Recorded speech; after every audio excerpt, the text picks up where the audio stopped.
ठीक कि पागल एक बैठा सीगा नहर उत्ते जाके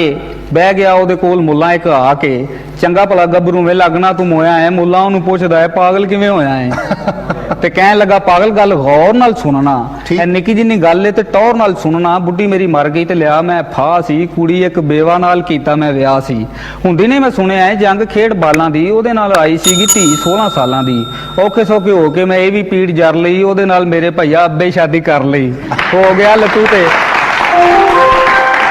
ਔਖੇ ਸੌਖੇ ਹੋ ਕੇ ਮੈਂ ਇਹ ਵੀ ਪੀੜ ਜਰ ਲਈ ਉਹਦੇ ਨਾਲ ਮੇਰੇ ਭਈਆ ਅੱਬੇ ਸ਼ਾਦੀ ਕਰ ਲਈ ਹੋ ਗਿਆ ਲੱਟੂ ਤੇ ਸ਼ੁਦਾਈ ਬਣ ਬੈਠਾ ਸੀ ਮੇਰਾ ਅੱਬਾ ਮੇਰਾ ਹੀ ਜਵਾਈ ਬਣ ਬੈਠਾ ਸੀ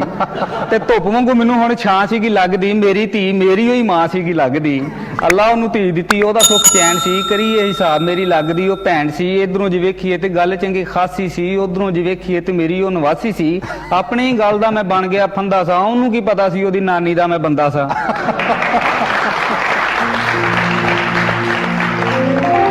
ਪੁੱਤ ਮੇਰਾ ਬਣ ਗਿਆ ਹਾਸਾ ਸਾਰੇ ਜੱਗ ਦਾ ਰਿਸ਼ਤਾ ਦੇਖਣਾ ਕਿ ਪੁੱਤ ਮੇਰਾ ਬਣ ਗਿਆ ਹਾਸਾ ਸਾਰੇ ਜੱਗ ਦਾ ਆਪਣੀ ਉਹ ਦਾਦੀ ਦਾ ਭਰਾ ਸੀਗਾ ਲੱਗਦਾ ਪੁੱਤ ਮੇਰਾ ਬਣ ਗਿਆ ਹਾਸਾ ਸਾਰੇ ਜੱਗ ਦਾ ਆਪਣੀ ਉਹ ਦਾਦੀ ਦਾ ਭਰਾ ਸੀਗਾ ਲੱਗਦਾ ਇਧਰੋਂ ਜੇ ਵੇਖੀਏ ਮੈਂ ਪੁੱਤ ਦਾ ਭਣੇਵਾ ਸੀ ਉਧਰੋਂ ਜੇ ਵੇਖੀਏ ਤੇ ਬਚਦਾ ਵੜੇਵਾ ਸੀ ਮੁੱਲਾਂ ਦਾ ਨਸ ਜਾ ਕੇ ਮੇਰੇ ਕੋਲੋਂ ਮਰਨਾ ਹੀ ਚਵਲਾ ਜਾਣਦੇ ਆ ਮੈਨੂੰ ਪਾਗਲ ਕਰਨਾ ਹੀ